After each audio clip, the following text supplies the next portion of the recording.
히브리서 11장 23절로 26절까지 말씀을 저와 여러분 한 절씩 교독하시고 26절은 합독하심으로 하나님의 말씀을 우리의 심령에 받겠습니다. 제가 먼저 봉독하겠습니다.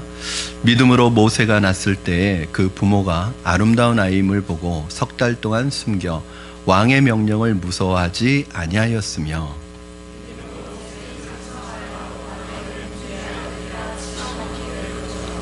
도리어 하나님의 백성과 함께 고난받기를 잠시 죄악의 낙을 누리는 것보다 더 좋아하고 그리스도를 위하여 받는 수모를 애굽의 모든 보화보다 더 큰 재물로 여겼으니 이는 상 주심을 바라봄이라. 아멘. 믿음의 증인들 오늘 8번째 설교 시간이고 믿음의 증인으로서 오늘 6번째 사람 모세에 대한 이야기, 모세의 믿음을 여러분과 함께 나누기를 원합니다. 모세는 이스라엘의 역사상 아브라함과 더불어서 가장 위대한 하나님의 사람이고 믿음의 큰 산을 이룬 사람입니다. 아브라함의 시작이 개인이었다면 모세의 시작은 한 민족으로부터 시작을 합니다. 성경은 이 두 사람에 대해서 두 사람 다 하나님의 사람이고 하나님의 친구였다고, 그러니까 하나님의 벗이다, 친구라는 그런 별명을 들은 사람이 두 사람인데 아브라함과 모세는 하나님의 친구였다고 할 정도로 믿음으로 살았던 아주 대표적인 믿음의 사람입니다. 모세의 120세가 되었을 때 이제 그 인생을 마감하면서 성경은 모세의 마지막을 이렇게 기록하고 있습니다. 신명기 34장 7절 말씀 보시면 우리 한번 같이 읽어볼까요? 시작. 모세가 죽을 때 나이 120세였으나 그의 눈이 흐리지 아니하였고 기력이 쇠하지 아니하였더라. 아멘. 저는 여러분의 마지막이 이렇게 되기를 바랍니다.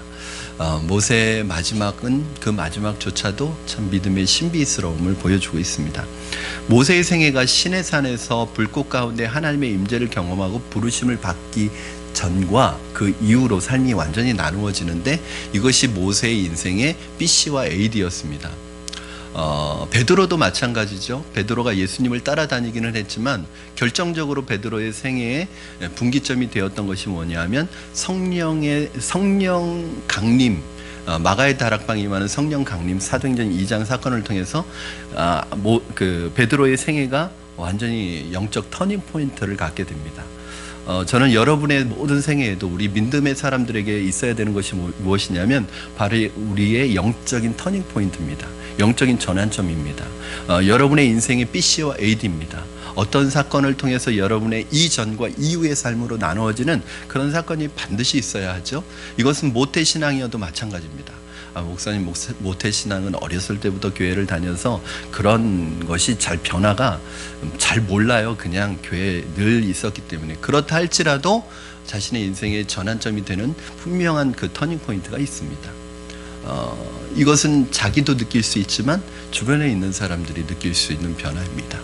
오늘 본문 속에서 시내산 체험 이전, 하나님의 불꽃을 체험하기 이전의 모세의 생애의 믿음에 대해서 오늘날 우리들이 생각해야 될 참된 믿음에 대해서 함께 나누어 보고, 그렇다면 오늘 모세가 보여주는 믿음은 어떤 믿음인가? 여러분 교재에는 안 적었지만 오늘 모세의 믿음 첫 번째 시간입니다. 그래서 서브타이틀이 제 그 원고에는 있는데 거절과 선택이에요. 그러니까 모세의 믿음은 어떤 믿음이냐면 거절하는 믿음, 선택하는 믿음, 이게 믿음이라는 거죠. 자, 첫 번째 24절 말씀 여러분 같이 한번 읽도록 하겠습니다. 24절 시작. 믿음으로 모세는 장성하여 바로의 공주의 아들이라 칭함받기를 거절하고, 여기 24절에 보면 여기 첫 번째 모세의 믿음이 나타나는데 모세의 믿음은 거절할 것을 거절하는 믿음입니다. 사실 모세가 태어날 때 상황이 그렇게 좋지 않았습니다. 모세는 죽을 수밖에 없었고 버림받을 수밖에 없는 그런 절망적인 상황에서 태어나서 자랐습니다. 모세가 태어날 때쯤에 바로가 명령을 내리는데 히브리인의 모든 남자아이들은 낳자마자 다 죽이라고 명령합니다. 그것이 잘 되지 않으니까 이번에는 히브리인의 모든 남자아이들을 강물에 던지라고 그렇게 명령을 내립니다. 이런 환경 속에서 모세가 태어나서 자라게 됩니다. 그럼에도 불구하고 하나님의 은혜로 바로의 공주의 아들로 입양이 됩니다. 바로의 공주의 아들로 40년 동안 왕궁에서 애굽의 그 가장 엘리트 코스를 밟는 거예요. 가장 앞서가는 교육을 받는 거예요. 그 최고의 교육과 누구와도 비교할 수 없는 양육을 받으면서 40세가 됩니다. 그런데 이 40세가 되어서 바로의 공주의 아들이라는 칭함을, 그 자리를 거절합니다. 최고의 기득권, 최고의 자리를 거절합니다.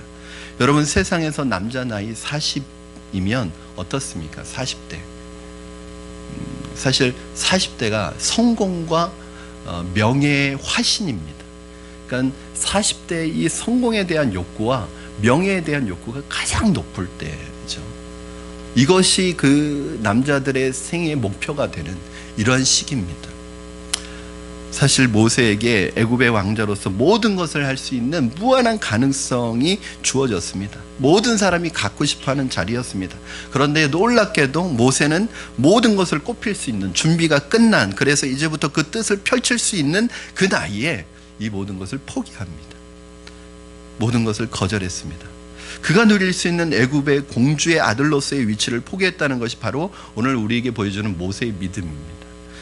여러분, 모세가 포기할 수 있었던 것은 바로 믿음 때문이었습니다. 그러니까 포기하는 것, 거절하는 것이 아무 때나 하는 것은 아니에요. 아무 이유도 없이 거절하고 아무 이유도 없이 포기하는 것은, 그것은 믿음이 아니라 만용입니다. 만용. 그러나 모세가 이것을 포기하고 거절할 때 분명한 이유가 있었고 분명한 근거가 있었다는 거예요. 그게 뭐냐면 믿음의 근거였어요. 그걸 그래서 우리가 믿음이라고 보는 것입니다. 우리는 신약 성경에서도 비슷한 사람을 만나게 되는데 그 사람이 바로 바울입니다. 여러분, 바울이 예수님을 만나기 전에 열정적인 바리새인으로서 살았을 때 바울은 이 세상에 누구도 갖기 힘든 그런 조건들, 배경들, 스펙들을 다 가지고 있었어요. 사람들이 부러워할 만한 스펙을 모두 갖춘 사람입니다. 모세의 것과는 비교될 수 없을지 몰라도, 즉 애굽의 왕자라는 그 타이틀과는 비교될 수 없을지는 몰라도 세상적으로 보면 승승장구할 수 있는 온갖 좋은 스펙을 다 가지고 있었습니다. 아마도 그대로 나갔더라면, 바울이 그대로 나갔더라면 세상 속에서 꽤 중요한 자리, 성공적인 자리를 차지했을 거예요. 그러나 예수님을 만나고 나서 세상에서 그러한 성공이 큰 의미가 없어졌습니다. 빌립보서 3장 4절에서 9절 말씀을 보면 바울의 그런 모습을 우리가 찾아볼 수 있습니다. 우리 한번 자막을 띄워주시고 우리 한 절씩 같이 교독해서 읽도록 하겠습니다. 제가 먼저 읽겠습니다. 그러나 나도 육체를 신뢰할 만하며 만일 누구든지 다른 이가 육체를 신뢰할 것이 있는 줄 생각하면 나는 더욱 그러하리니,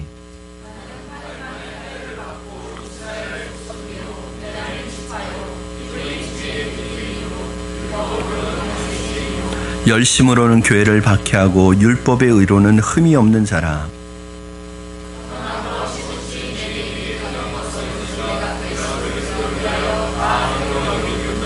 또한 모든 것을 해로 여김은 내 주 그리스도 예수를 아는 지식이 가장 고상하기 때문이라. 내가 그를 위하여 모든 것을 잃어버리고 배설물로 여김은 그리스도를 얻고 그 안에서 발견되려 함이니, 내가 가진 의는 율법에서 난 것이 아니요 오직 그리스도를 믿음으로 말미암은 것이니 곧 믿음으로 하나님께로부터 난 의라.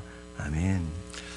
바울은 유대인으로서 그 헬라 세상에 살고 있었던 문명인으로서 가장 완벽한 배경을 나면서부터 가지고 태어났고 또 살아가면서 쌓아갔습니다.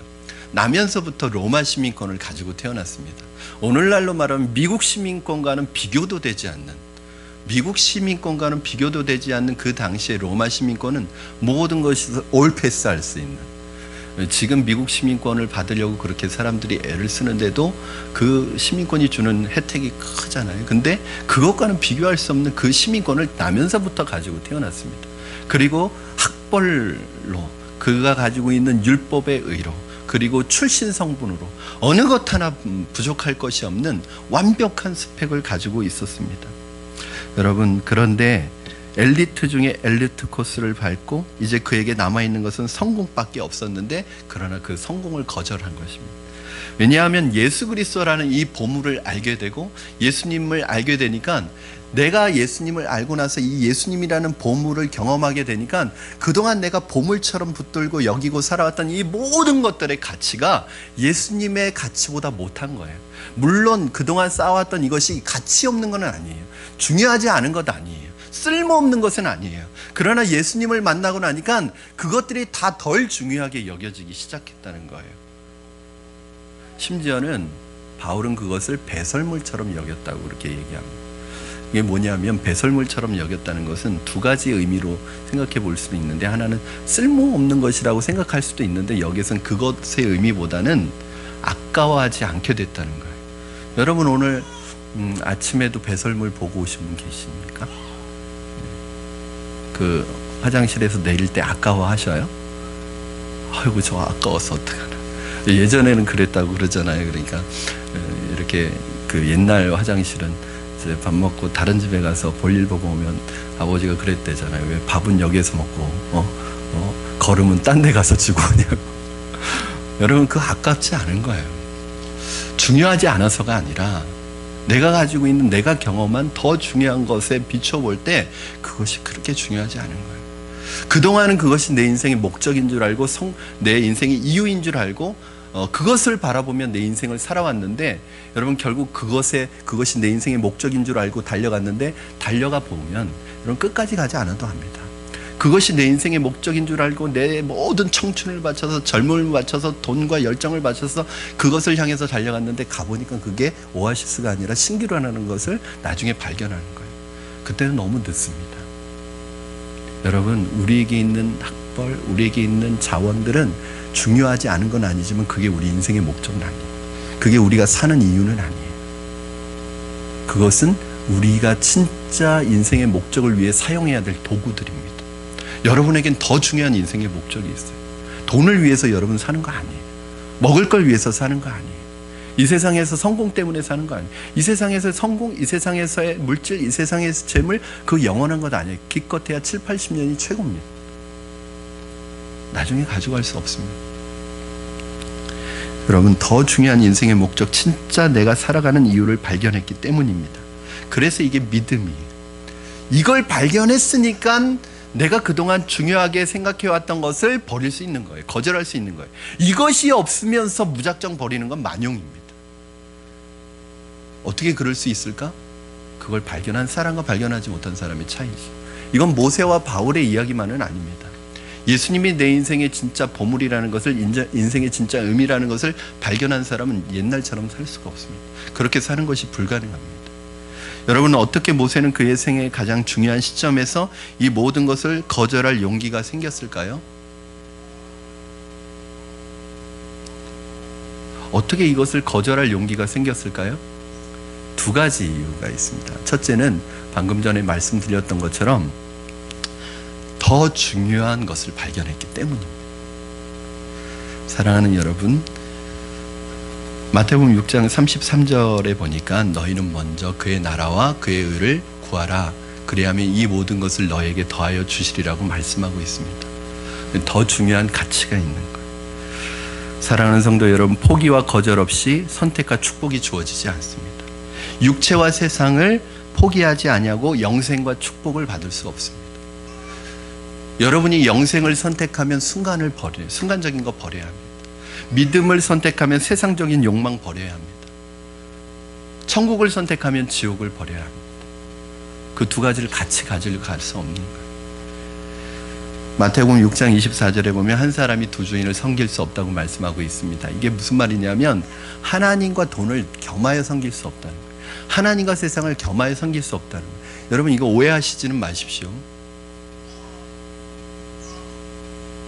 여러분 이거 오해하지는 마십시오.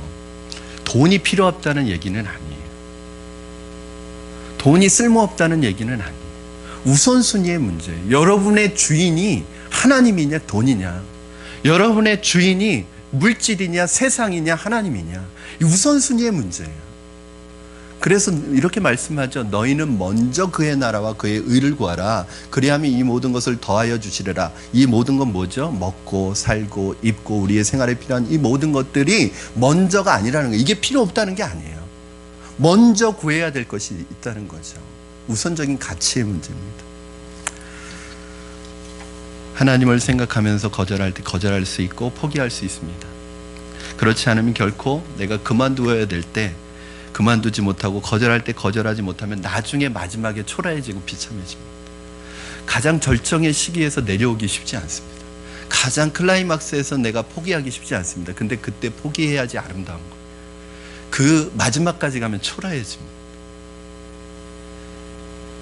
내가 그 자리에 있을 때는, 그 위치에 있을 때는, 그것을 가지고 있을 때는 영원할 것 같죠? 절대 영원하지 않습니다. 세상적인 것은 영원하지 않아요. 그렇기 때문에 여러분 불안한 거예요. 그걸 가지고 있으면서도 왜 불안한지 아세요? 그 자리에 있으면서 불안하고, 돈 가지고 있으면서 불안하고, 명예를 가지고 있으면서 불안한 이유가 뭔지 아세요? 그게 영원하지 않기 때문이에요. 사라지기 때문이에요. 이거 사라질까 봐 두려운 거예요. 여러분 두려워할 필요 없는 것이 그건 사라지게 돼 있어요. 영원하지 않아요. 모세가 또 한 가지는 이처럼 공주의 아들의 신분을 포기할 수 있었던 두 번째 이유, 이거 굉장히 중요한 이유가 있는데 그것이 자녀 교육 덕분, 모세의 부모의 자녀 교육 덕분입니다.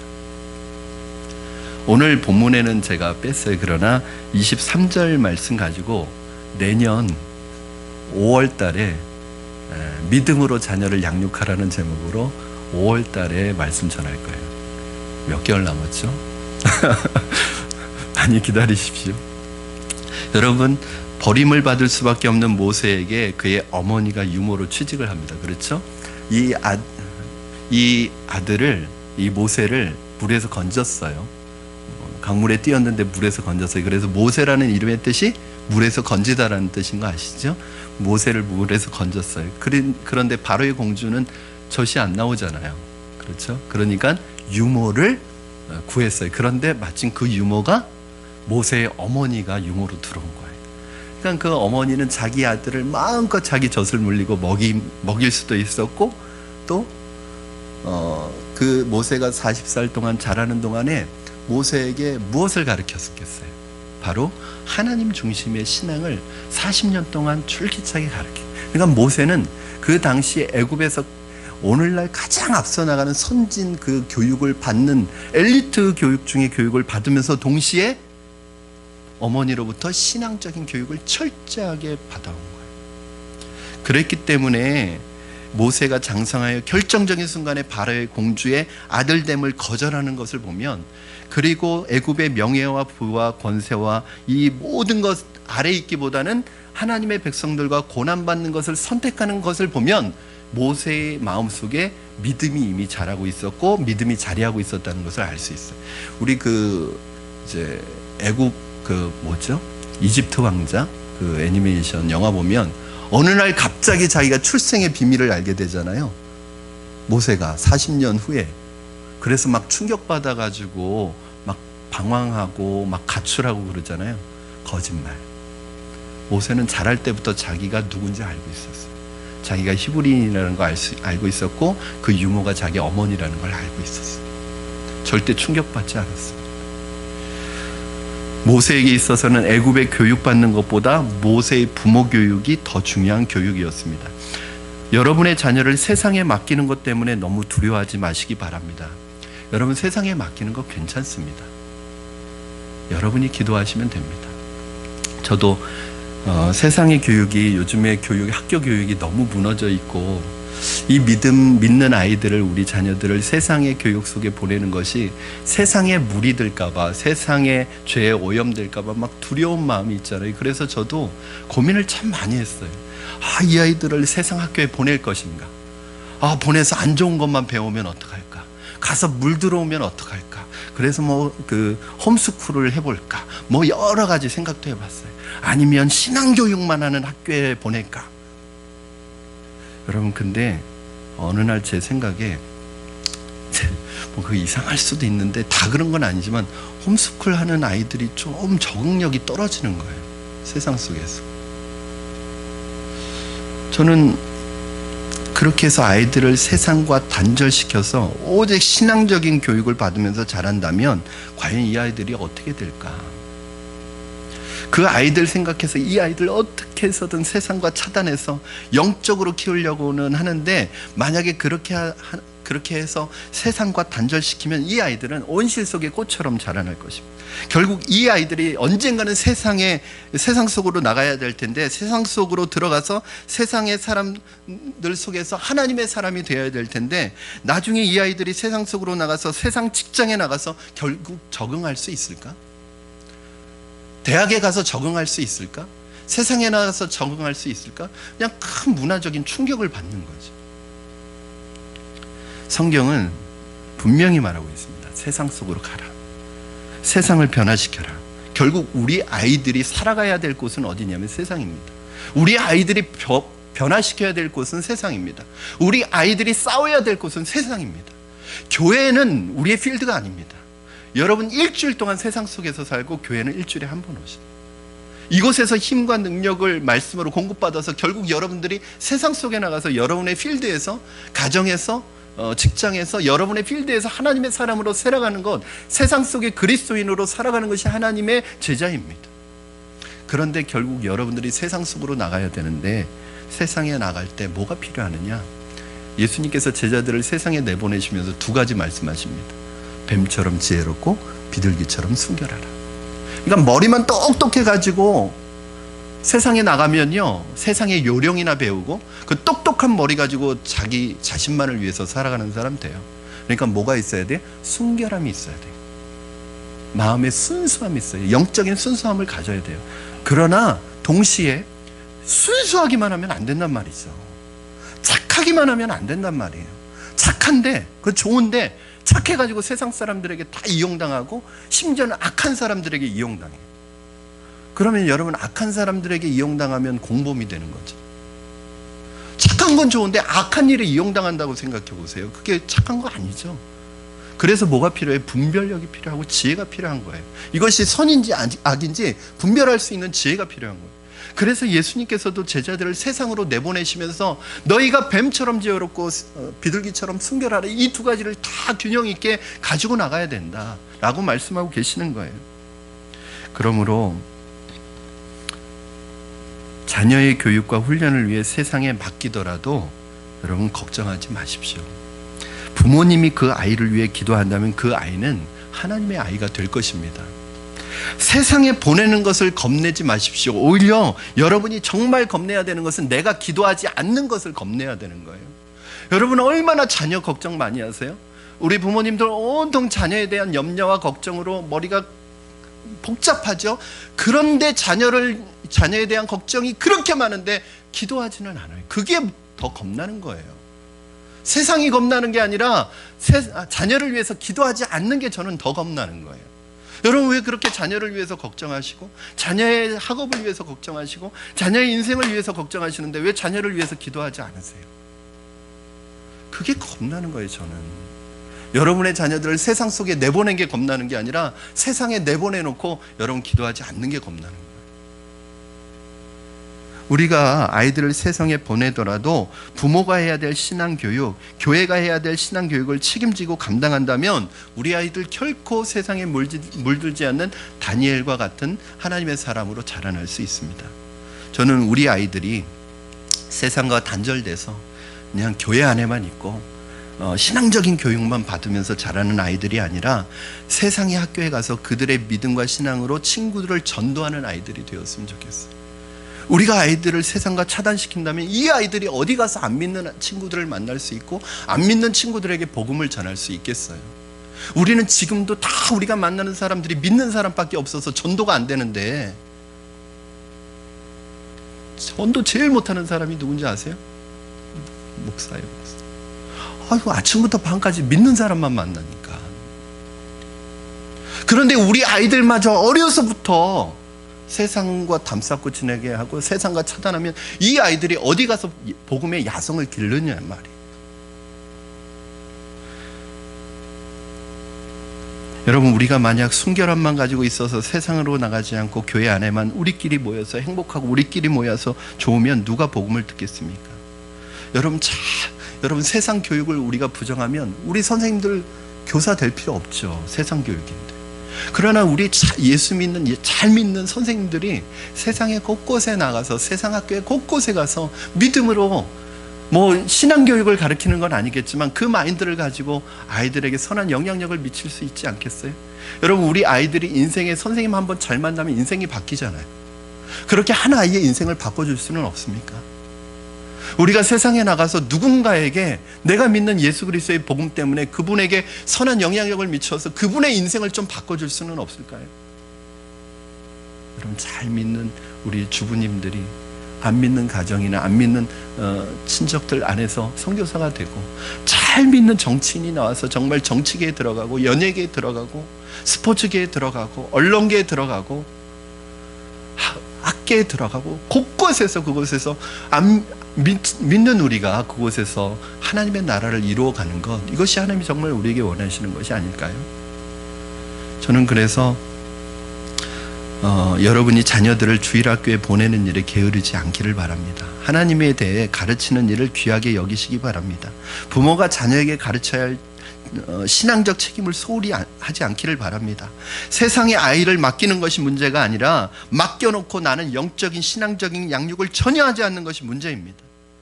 여러분, 세상에 아이를 오히려 맡겨놓고 부모가 해야 될 역할을 세상이 다 해준다고 생각하는, 그냥 아이들을 그냥 다 학원에 맡겨버립니다. 엄마는 출근해서 밤에 오니까 그 밤에 오기 전까지 아이들은 그냥 학원을 계속 돕니다. 여러분, 학원에 가면 다 공부하고 있는 줄 아시죠? 제 제자들 중에 학원 선생님들이 많은데, 목사님 학원 보내지 마세요, 그런 얘기를. 아이들은 엄마 아빠로부터 가장 중요한 교육을 받아야 될 그 시기에 엄마 아빠하고 단절돼서 부모의 신앙 교육 없이 세상의 교육 속에 떠들고 있습니다. 세상에 맡겨놓는 게 문제가 아니라 부모님이 해야 될 신앙적인 책임을 다하지 않으면 정말 세상적인 아이가 될 수 있습니다.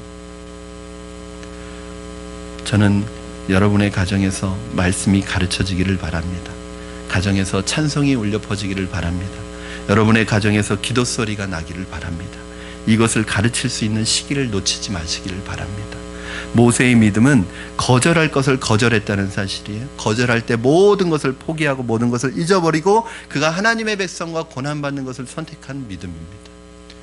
그냥 그렇게 한 게 아니라 이유가 중요한 이유가 있었어요. 더 중요한 걸 알았기 때문에, 또 신앙교육 때문에. 둘째, 모세의 믿음은 더 좋은 것을 선택하는 믿음이었습니다. 25절 말씀 같이 읽겠습니다. 25절 시작. 도리어 하나님의 백성과 함께 고난받기를 잠시 죄악의 낙을 누리는 것보다 더 좋아하고.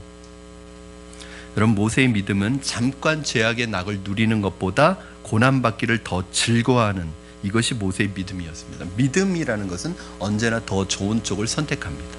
믿음이라는 것은 최선의 선택을 하는 것이 믿음입니다. 순간의 쾌락과 기쁨과 부와 명예, 이것은 세상의 낙입니다. 그러나 문제는 이 모든 것들은 순간에 다 지나가고 맙니다. 우리의 삶은 순간입니다. 여러분, 아무리 오래 간다고 해도 이런 것들은 7, 80년 이상 가지 않습니다. 영원하지 않다는 것이 이것의 특징이에요. 성경은 이러한 쾌락에 머물기보다, 이러한 쾌락의 환상에 있기보다 하나님의 백성과 함께 고난받기를 선택하라고 말씀하고 있습니다. 왕실의 공주의 아들에서 그는 하루아침에 노예와 같은 고난 속에 동참하게 됐습니다. 저는 오늘 이것을 보면서, 이제 어저께가 8.15 광복절이었는데, 그리고 금요심에 제가 이제 사명에 대해서 우리 청년들에게 말씀을 전하면서 이제 영화 얘기도 했었어요. 뭐 암살이라는 이 영화가 지금 아마 어저께 1000만이 넘었을 것이라고, 딱 8.15 광복절이 되는 날 1000만이 넘을 것이라는 예상이 있었는데, 어떤지는 모르겠지만 그 암살을 보면은, 암살이라는 영화를 보면 뭐가 사명인지 알 수 있거든. 이게 진짜 사명이구나. 그곳에 나오는 독립운동을 하는 분들 보면 정말 자신의 인생을 편안하게 살아갈 수 있는 분들이었습니다. 그런데 이 세상에 잠깐의 낙을 누리는 것보다 백성들과 함께 고난받는 쪽을 선택한 분들이, 그래서 그분들의 이름이 지금도 귀하게 여김을 받는 것입니다. 그분들의 대부분이 크리스찬이었다는 것은 여러분들이 다 알 거예요. 그 당시의 교회는 전체 인구의 1%밖에 되지 않았지만 그 1%의 그리스도인이 전체 한국 민족의 정신적인 영향력을 주도해가는 아주 중심적인 일을 했습니다. 그러나 오늘날은 그리스도인이 25%래요. 전체 인구의 4명 중에 1명이 크리스찬입니다. 그런데 전혀 영향력을 미치고 있지 못하지. 왜 그럴까요? 선택을 안 하는 거예요. 뭘 선택 안 해요? 이 세상의 낙을 누리는 것보다, 이 세상에 좋아 보이는 세상 사람들이 추구하는 모든 그 가치를 따라가는 것보다 하나님의 백성들과 어려운 사람들과 고난받기를 선택하지 않기 때문에 영향력이 없어요. 그 당시에 모든 크리스찬들은 늘 어려운 사람 편에 서고 어려운 일을 감당하고 편한 것보다 어려운 것을 선택했는데, 오늘날 크리스찬들은 다 종교적이 돼버려서 교회 다니면서 복도 받고 믿음도 있고 돈도 있고 믿음도 있고 명예도 없고 믿음도 있고 인기도 없고, 이 두 양다리를 늘 걸치고 살기 때문에 영향력이 없죠. 사랑하는 여러분, 세상에서의 부요함보다 하나님 안에서의 가난함이 낫고, 세상에서의 성공보다 하나님 안에서의 실패가 더 의미 있고, 세상에서 건강을 가지고 죄 짓는 것보다 건강을 잃어버리고 하나님을 만나는 게 훨씬 유익합니다. 그 건강 가지고 죄 짓는 데 쓰면 그게 무슨 유익이 있겠습니까? 그 재물 가지고 죄 짓는 데 쓰면 무슨 유익이 있겠습니까? 그 명예를 가지고 악한 일에 쓰면 그게 무슨 유익이 있겠습니까? 믿음은 거절할 때 거절하고 선택할 때 선택하는 것이 믿음입니다. 무엇을 선택하는가가 그 사람의 삶을 결정합니다. 시편 37편 4절 말씀 여러분 한번 같이 읽어보겠습니다. 시작.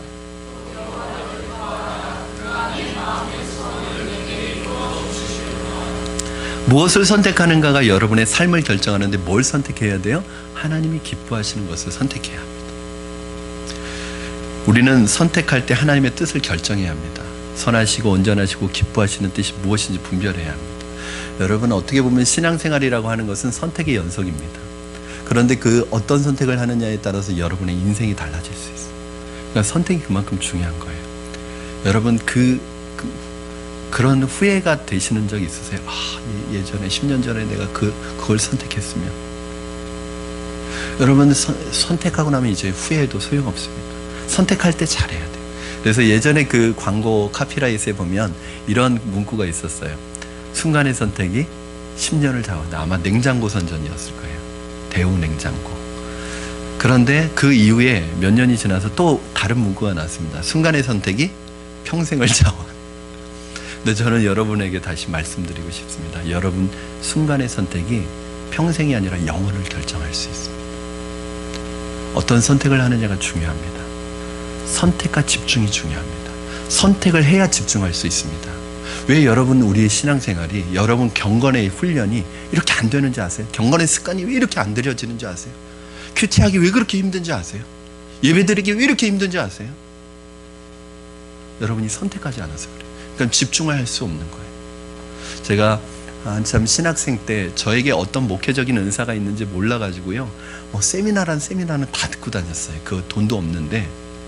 그러니까 이런 세미나 저런 세미나 다 듣고, 나중에 제가 제 은사가 어디 있는 줄 알고 그 다음부터는 한두 가지 세미나에 집중해서 포커스를 맞춰서 쏟아붓습니다. 재정과 열정과 에너지와 시간을 다 쏟아부어요. 그러니까 열매가 나타나는 거예요. 안 그러고 여기저기에 시간과 재정과 물질과 에너지를 쓰면 나중에 열매가 안 나타납니다. 왜냐하면 집중을 할 수 없기 때문에 그래요. 여러분, 이 시간에 여러분 결정하셔야 합니다. 선택하셔야 합니다. 결단하셔야 됩니다. 자꾸 세상과 하나님 사이에 양다리 걸치고 세상도 갖고 하나님도 갖고 하나님도 주인이고 세상도 주인이고 그렇게 살면 열매가 나타나지 않습니다.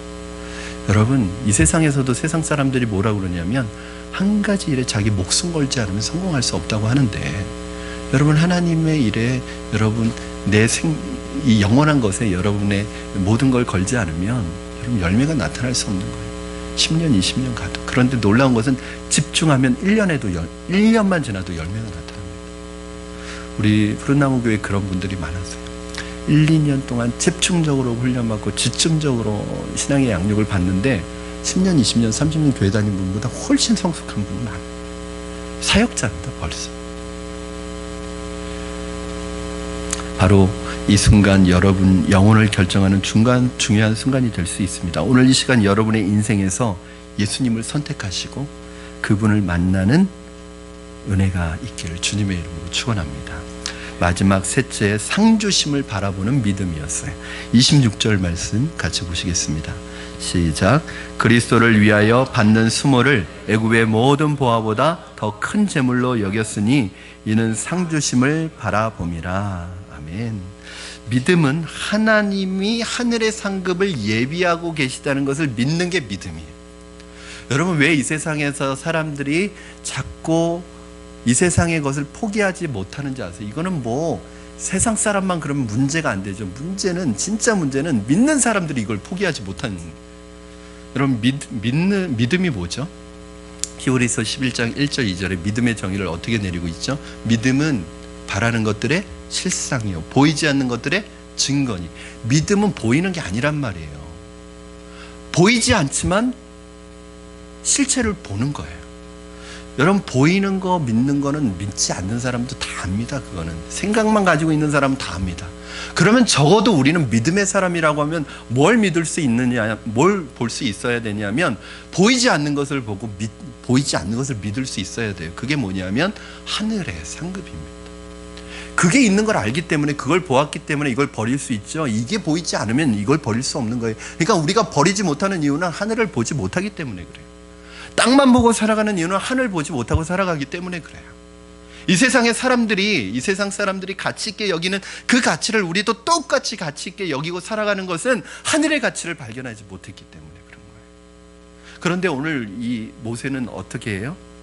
믿음의 세계에 있어서 이 재물이란 애굽의 보화와 같은 것이 아니라 그리스도를 위해 고난받는 것이 보물이래요. 이게 재물이래요. 그럼 놀랍지 않습니까? 돈이 재물이 아니라 모세에게 있어서는 더 큰 재물이 뭐였어요? 고난받는 게 재물이래요. 마태복음 5장 11절 12절에 고난받고 핍박받고 어려움 당하고 능욕을 당하는 것이 하늘에서 너희의 상이라고 말했습니다.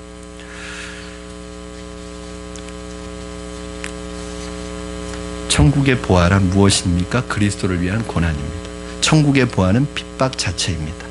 이것이 상급이라고 성경은 말하고 있습니다. 26절에 이렇게 말씀하고 있습니다. 애굽의 모든 보화보다 더 큰 재물로 여겼다. 무엇을? 고난받는 것을. 그럼 모세는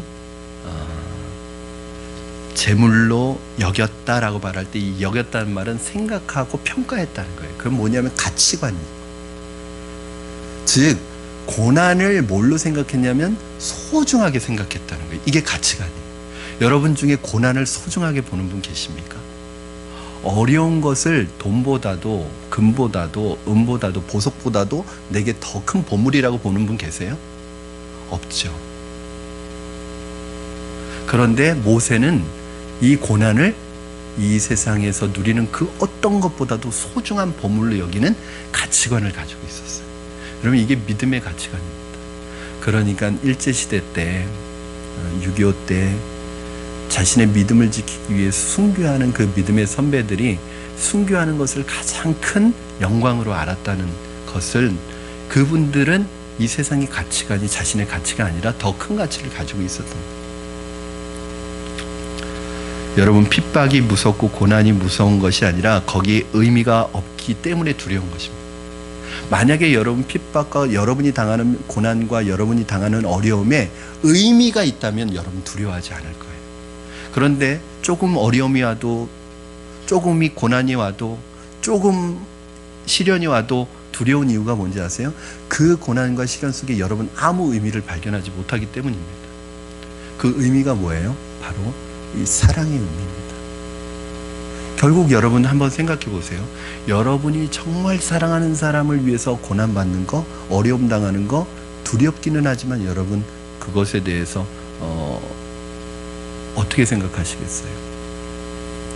그럼 만약에 우리 부모님들, 만약에 자녀에게 내 장기를 이식해야 된다고 할 때, 그래야 살 수 있다고 할 때 안 하는 부모님이 있겠어요? 안 하는 자식이 있을까요? 그거 왜 두렵잖아요. 왜 하죠? 의미가 있기 때문에 하는 거예요. 의미가 있는 거예요. 의미가 있는 일은 아무리 어려워도 두렵지 않습니다. 무섭지 않습니다. 그런데 거기에 의미를 두지 않기 때문에 그 일이 두렵고 무섭고 싫은 거예요. 여러분, 하나님께서 여러분을 사랑하시고 저를 사랑하셔서 독생자 예수 그리스도를 보내주셨습니다. 요한복음 3장 16절 말씀에 하나님이 세상을 이처럼 사랑하사 독생자를 주셨으니 이는 저를 믿는 자마다 멸망치 않고 영생을 얻게 하려 하심이라고 말씀하셨어요. 예수님이, 하나님이신 예수님이 이 땅에 몸을 입고 오셔서 자신의 생명을 십자가에 죽으실 수 있었던 것은 의미가 있었기 때문에, 그게 뭐냐면 사랑이죠. 사랑하는 여러분, 저는 여러분의 삶의 의미가 주님이 되기를 바랍니다.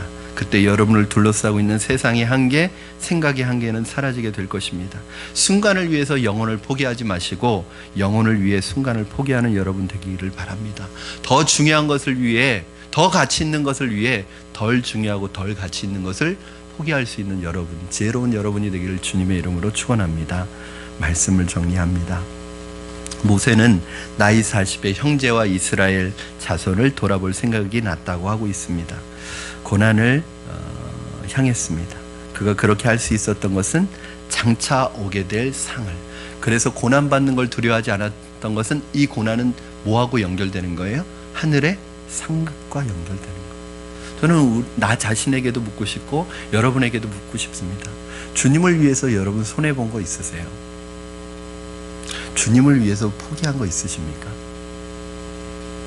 하나님 때문에 여러분 불이익을 감수한 거 있으세요? 그것이 없다면 우리는 상급이 없을 거예요. 우리는 축복받기만 원하죠. 예수님을 믿고 하나님을 믿으면서도 우리의 모든 복의 기준은 이 세상에서 복받고 사는 거죠. 그 복이 나쁘다는 게 아니라 여러분에겐 더 중요한 복의 가치가 있습니다. 하늘의 상급입니다. 이제는 더 이상 우리 자신만 위해 이기적인 삶을 살아서는 안 됩니다. 거짓말하면서 경쟁하면서 그렇게 나만 위해, 나만 살아남기 위해서 사는 것이 아니라 하나님을 생각하며 살아야 합니다. 이제는 하나님을 생각하면서 영원한 것을 준비하며 살아야 합니다. 믿음은 거절하는 것을 거절하고 선택할 것을 선택하며 고난과 핍박이 진정한 우리의 보화라는 가치관을 갖는 것입니다. 이러한 가치관으로 무장된 사람, 이러한 가치관으로 무장된 사람이 누구를 두려워하고 무엇을 무서워하겠습니까? 사랑하는 여러분, 이왕 믿음으로 살기로 했다면 제대로 된 믿음으로 우리 삽시다. 그래야 우리가 세상을 변화시킬 수 있고 세상을 밝힐 수 있지 않겠습니까? 저와 여러분이 우리가 세상을 감당치 못하는 사람이 아니라 세상이 우리를 감당하지 못하는 믿음을 소유한 분들이 되기를 주님의 이름으로 축원합니다. 우리 이 시간에 함께 찬양하고 기도했으면 좋겠습니다. 이 세상 살아갈 때 주님 만나고 나서 제 인생이 바뀌었습니다. 제 인생의 기준이 달라졌습니다. 뭐가 중요하고 뭐가 덜 중요한지 알게 되었습니다. 무엇이 내 인생의 목적인지 알게 되었습니다. 이제 주님과 이 세상 어떤 것과도 바꾸지 않게 하여 주시옵소서. 이 세상의 명예와 이 세상의 재물과 성공과 이 세상의 돈도 주님과 바꾸지 않게 하여 주시옵소서. 일평생 주님을 향한 우리의 시선을 놓치지 않고 주님의 은혜를 구하며 살아가는 삶이 되게 해달라는 마음으로 우리 찬양 하나님 앞에 드리겠습니다.